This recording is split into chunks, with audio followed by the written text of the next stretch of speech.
let me take a breath there, because I keep going and let me go to tangent.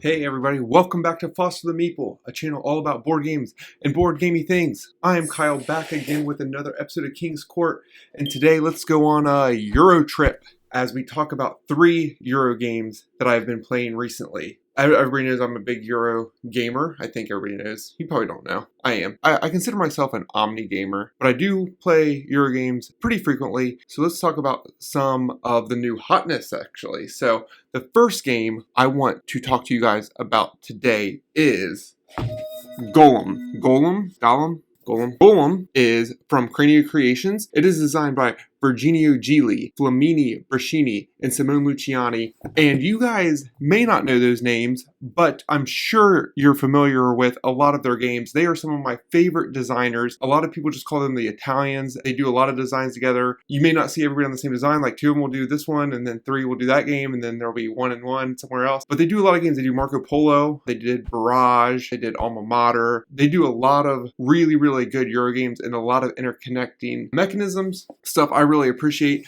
And Golem is a game I got super interested in recently, and it's mainly because of the theme. It's based on the ancient Jewish story of where golems came from. The legend of the golem is one of the most fascinating stories in the world, and it has its roots in Jewish traditions. And you don't see a lot of games based in Jewish myth. You get a lot of Catholic stuff in Euro games, right? You get a lot of or Protestants, a lot of building the church. You get a lot of Greek mythology, you get a lot of Vikings. You don't really see any Jewish mythology. So I was like, that instantly attracted me. But let's talk about the game a little bit. Golem is essentially a game of tracks. There are 3 tracks on the main board. They are blue, yellow, and red. And then there are 3 faces on your player board that are also blue, yellow, and red. Your player board kind of interacts with the tracks. You're going to move up the tracks, which you're trying to upgrade certain pieces. Every section on your player board has 6 pieces to upgrade. What you want to do is probably pick a path. If you're wanting to build golems, you're probably wanting clay, so you need to go up the red track, which will upgrade your golems and make them better. Blue tracks get you knowledge, and yellow tracks get you gold. It really is just tracks upon tracks on tracks, and they all interlock. To trigger actions on these tracks, you need to move these golems forward. And then when the golems move forward, you can activate that action, and then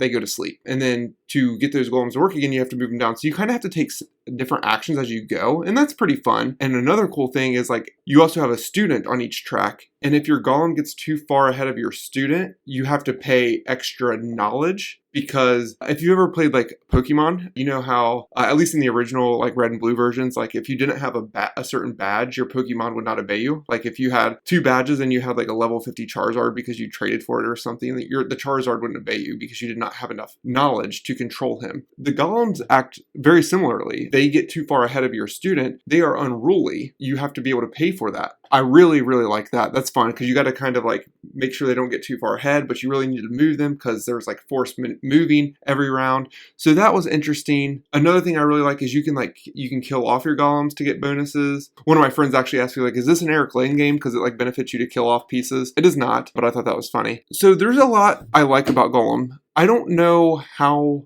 different every game is going to be. There's some variability, but variability doesn't always equal replayability. Everybody has the same board, and you're just there are 3 tracks like I mentioned, and you're going to try to be good at and proficient at 2 of them. So it's just oh, I'm doing red and blue, and they're doing yellow and red, and then they're doing blue and red, and it's just everybody's ultimately doing the same thing. Everybody's just trying to upgrade and move up these tracks. Doesn't make for the most exciting Euro game I've ever played, and there's really no interaction whatsoever, except for to take these actions, you have to grab these marbles. It's marble drafting for these actions, and that part is okay, but the interaction is very slight, and because the interaction is slight and everybody's kind of doing the same thing, I just don't know how often this game is going to come to the table, despite how much I love the theme and despite how much I love the designers and really how smart this game is. I've heard some other reviewers mention how a game was it was clever more than it was fun. Golem might fall into that category for me. I'm gonna play it some more. I just don't know how much staying power it has, which is really a shame because I do love the production, I do love the theme, and maybe things will change as I play it more. Maybe I'll start to see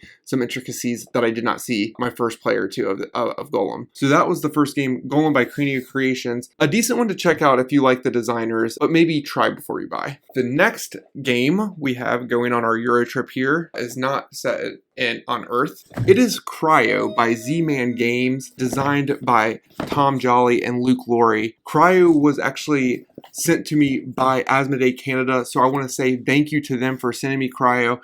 It's a game I had my eye on for a long time, ever since it got released, because, quite frankly, Luke Laurie is a designer I'm not super familiar with, but he did design Dwellings of Eldervale, which is one of my favorite games. Like, when you design one of my favorite games, I want to be interested in what you do next. Cryo is that game. And Tom Jolly, he does a lot of... does he do, like, what has Tom Jolly done? I don't remember. Somebody look that up for me. Let me know. Cryo is a worker placement game where you're on a ship and your ship crashed on this planet. Everybody on the ship kind of breaks off into different factions. Think like Lord of the Flies, like you start getting your different teams together who you're siding with. And there's not enough space on this planet you crashed on, so everybody's vying for these caverns to live in because there's no getting off the planet and there's about to be this catastrophic event. So in this game, you have these drones, and you're going to be sending these drones out to different places to collect resources, convert those resources so you can go diving into these caverns to hold base, really. Very similar to Golem. When I read the rules and I saw who the designer was and I read more about it, it's got a lot of stuff I like. I really dig worker placement. It has area control with the caves. You're never going to block anybody off from going to certain caves, but if you have majority there, you're going to score more points at the end of the game. And there's also these multi-use cards, which multi-use cards is something that's like, if done well, it works really well. So every card has 4 different things you can do with it. You can either make it a ship, which you need to, or a vehicle, I guess it's called. You can make it a vehicle, which you need to go diving into the caves. And it's like a one-time use. You can make it an ongoing like upgrade, like a ongoing player ability. So it's like makes your faction a little bit more unique compared to everybody else. You can flip it over and it has a little like in-game goal. So it's like you're collecting a lot of leaf resources, and it could be like if you have for every leaf resource you have left over, it's like 2 points. Because what this game essentially comes down to, besides the worker placement, is this is just resource conversion. That's all you're doing. That's all good and fine. A lot of games do that. The problem with Cryo is it's going to be 6 or 7 rounds. A lot of it is very slow. You're very slow to start. And it's going to be like the first half of the game is just going to feel like it's dragging. And it's like, it's maybe not a ton of fun. Even the cards, like there are only 8 different types of cards. So you kind of seen the whole deck once you've played it once. You're going to get different combos, right? You're going to get a card like at one game, you're going to need it for its vehicle, or another game, you're going to need it for this upgrade, or one game, you're going to need it for the in-game scoring. The deck being just 8 cards is kind of smart because it lets you learn them faster. There are some games like Blood Rage where if you're drafting or something, you may not know all the cards right away, and it may take you a while to understand what the cards do. This game does not have that problem because there are only 8 cards. It's very quick to understand what each card does. There's no discovery left in the deck once you've played it once. And because there's no discovery really, and because the game is kind of just like worker placement and resource conversion, and it's a little slow to start, ultimately Cryo is a very mid game, as the kids like to say these days. It's good enough to play. I would, if anybody said like, hey, let's play Cryo, I'd be like, gladly, I'm in. But I don't know if I would ever suggest it. So ultimately it's kind of disappointing for me. But if you like worker placement and you like resource conversion, this has great theme. It has great components. The art is beautiful. It's just got a really, really cool vibe about it. So if you like the theme and you like worker placement, it's at least worth checking out. But it didn't excite me like certain games do. Like when I played A Feast for Odin for the first time, I was like, oh my god, that was awesome. Or Dwellings of Eldervale by Luke Laurie as well, where I was just like, this game is instantly one of my favorites of all time. And then the third and final game of today's Euro trip, a game that is skyrocketing up the BGG top 100 rankings, kind of shockingly so to a lot of people. I'm going to spoil it right now, my little review right now. It's a great game. It deserves all the praise it's getting. And that is Ark Nova by Capstone Games and by first-time designer Matthias Wiggy. So Ark Nova is a game all about building a zoo. And I love zoos, as Jeff likes to make fun of me for in our Discord chat. The Columbus Zoo is fantastic, and I like to take my daughters there quite often because it's like a 2-minute drive from my house. The zoo is something that's become quite special with my family. It's just something my girls and I and my wife have enjoyed doing. So this theme instantly speaks to me. What I really like about this theme, going more into it, it's not just building a zoo. It goes into the conservation aspect of what good zoos do. So zoos can be good or they can be bad. I see why people may not like zoos. You're taking animals out of the wild. out and you're putting them in cages. And it really is kind of unfair when you think about it. But there are some good zoos that do really, really good conservation projects to help get these animals away from being endangered species. They put a lot of money into it and they save a lot of animals' lives. I'm proud to say I think the Columbus Zoo is one of those zoos that does that. And Ark Nova really highlights that aspect of zoos. It highlights the conservation aspect of zoos in its theme, even though it's kind of abstracted out. I'm glad it's there and it's not just about putting animals in pens. So mechanically, what are you doing in Ark Nova? You are trying to score points, but there are two different types of points. There's entertainment points or something like that. It's just how exciting your zoo is. And then there's conservation points, like I mentioned. So how good is your zoo at making the world a better place for these animals, keeping them from extinction and stuff. So the game will end when somebody's points cross. So when your conservation points and your entertainment points cross, that triggers the end of the game. And then it's whoever has the bigger difference. And entertainment points are easier to get than conservation points. And you're kind of trying to decide, okay, I need to kind of make the switch. I need to start going for these conservation efforts so I can score well. A mechanism I think is done in other games, and actually not to go on too much of a side tangent here, something Ark Nova has been pointed out before, and I agree. Ark Nova doesn't do anything necessarily special. It doesn't get any points for being innovative. I'll tell you that right now. But it does everything it does just extremely well. I've never played a game where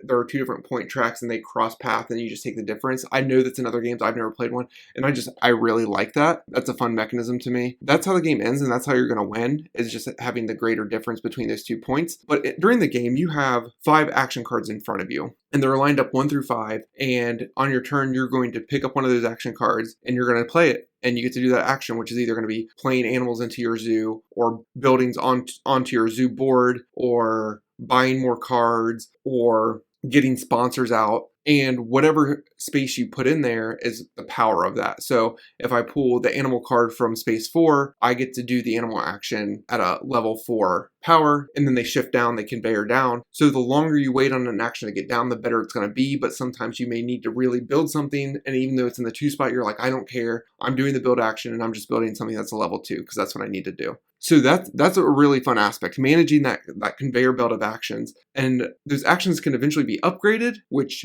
makes them really good, and you're really wanting to wait them out. A lot of people have compared Ark Nova to Terraforming Mars. It would be a hot take for me to come and say, no, it's not. It's a completely different game. You can both.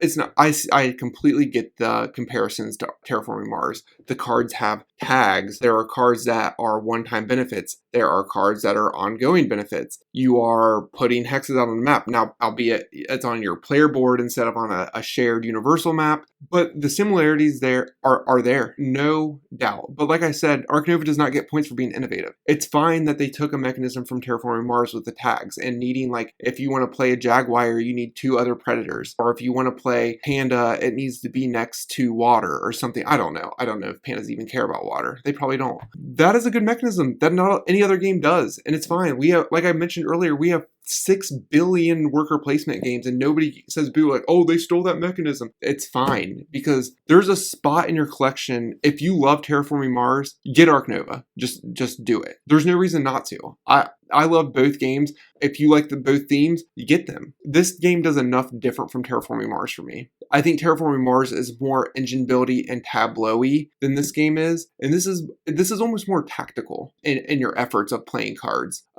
You're doing it because you want to get your excitement up, which is going to get your money up, and then you may eventually be able to fund a conservation project, which is going to get you more conservation points. It just has a different feel. Even though they do have some similar things to it, it still feels much different. Also, Ark Nova is a game that I think is excellent solo. I've played it at solo, I've played it at 2, and I've played it at 3. I like all the player counts. I don't think I'd play it at 4. I think it would get too long at that point because it is AP inducing. But I think that's one of the reasons I like it solo. Even though it's just like beat your own score, because I take some time. What I'll usually do is I'll throw in a movie on and I'll put Ark Nova up and I'll just sit here for 2 hours and watch a movie, and I'll either like get engulfed in the screen, or I'll take some time to think my turn out and not have to worry about people like waiting on me. There's nothing stripped out. You're playing the game when you're playing it solo. And it's the opposite of Cryo, where the deck is huge and like you may not see the same card for 6 games from now. That's really neat. Everybody has kind of like their zoo is just a little bit different, and I like asymmetric player powers, but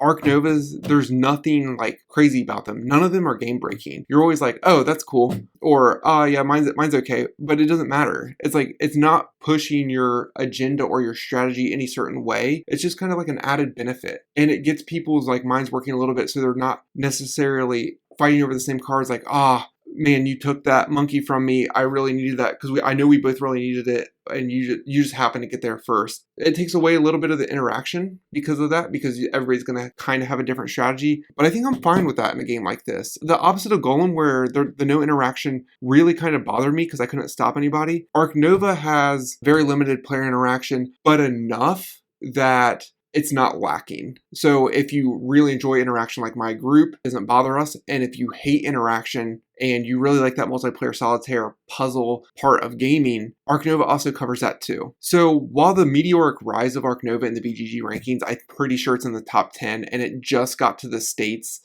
earlier this year, like just a few months ago, and it's still kind of hard to find. I think it's been hitting conventions. It was at Origins, it was at Gen Con, so maybe people are getting their hands on it now. But the fact that it's risen that fast, like we haven't seen something like that since Gloomhaven. Say what you will about those rankings. You may not put any stock into them. You may not care about where a game is ranked, and it maybe not matter. If a game is ranked 400 and you love it, that's a good game. I don't care what anybody else says. If it's a game you love, it's a good game. But there's something to say about a game having that rise to the top 10 like that. Even if you don't like Ark Nova, you cannot call it bad. Everybody, when they get these new hotness games, they can go one or two ways. Like everybody wants to praise it, or everybody wants to tear it down. Kind of like Wingspan. Everybody made fun of Wingspan when it first came out for winning all these awards, it being kind of a light tableau builder. And same thoughts for Wingspan. Like, no, it's popular for a reason, and it's because it's a good design. Whether that design is for you is going to be ultimately up to you, but I think this is going to hit for more groups than not. This is